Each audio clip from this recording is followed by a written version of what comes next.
Hey guys, this is Yvonne in Semilla, transformando desde la raíz, transforming ourselves from the root.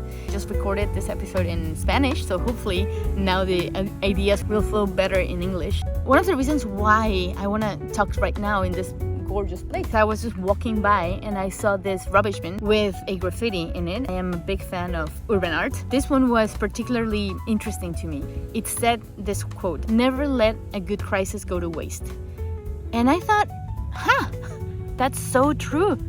That is one of the truest graffitis I've ever read. Because you know what? Usually we do let good crises, a good crisis go to waste. Not only do we just let it pass, but we just let it define us. We let whatever is going on or whatever happened, whatever experience we had, we let it transform who we are, and we become that new identity that the crisis itself or the circumstance made us believe we are because of that. And this thought on that rubbish bin was so amazing to me, because I'm like, that is true. We shouldn't let a good crisis go to waste, because maybe after we go through the storm, and maybe after we go through this confusion and the grief and the pain and all of that, maybe after that we can actually just neutralize ourselves, neutralize the situation, and look at it from this neutral perspective, observe it and question it. Maybe we can start asking, what do you need me to learn? What do you need me to understand at a deeper level?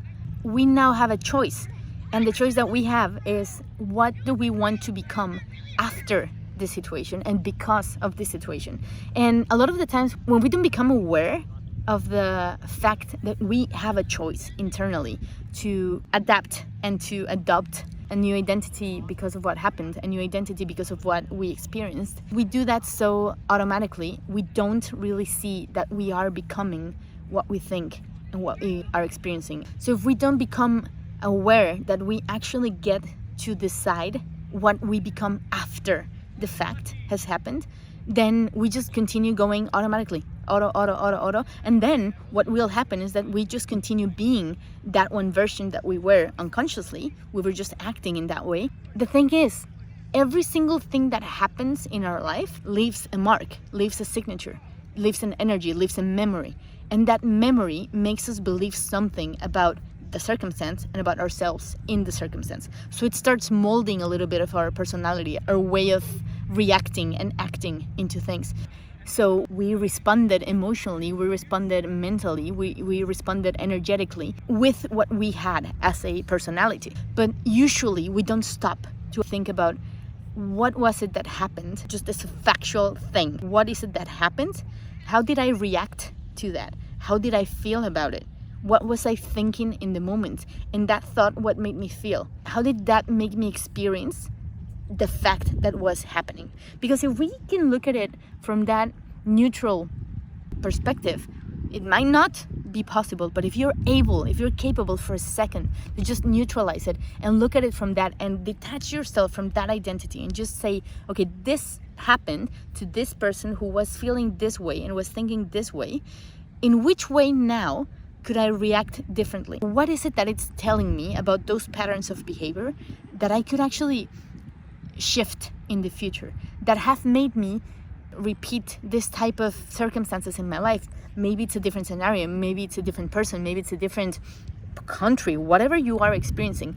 If you've been getting the same results, someone said it, I don't know, maybe it was Einstein, maybe it was someone else. It's crazy to believe that repeating the same action over and over will give us different results. And this applies to this too.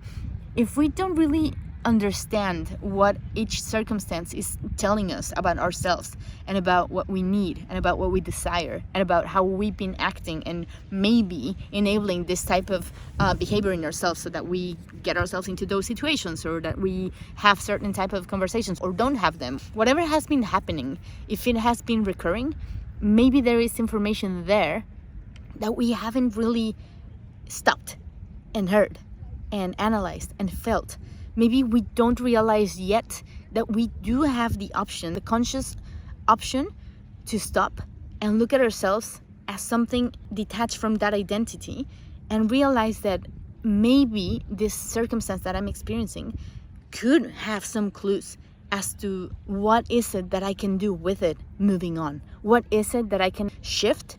What is it that I want to become because of this consciously? What is it that I no longer want to replicate? What is it that I no longer want to enable? And this can actually be one of the best gifts about a crisis, because it made you look at it so deeply and so raw and so, yes, sometimes painful and messy, and sometimes it's just gross.